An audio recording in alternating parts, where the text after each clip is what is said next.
А в Хакасском техническом университете сегодня отмечали сразу два праздника – День российского студенчества и год со дня образования военной кафедры, первой в республике. Напомним, пилотный проект кафедры в Абакане заработал в 2014-м. Тогда велось пробное обучение по программе военной подготовки.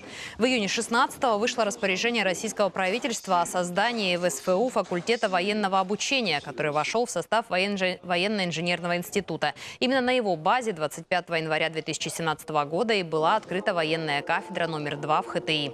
У студентов Хакасии появилась возможность получать военно-учетные специальности без отрыва от обучения. Сегодня кафедра готовит офицеров, сержантов и солдат запаса для военно-космических сил России, сухопутных войск, частей электронной борьбы.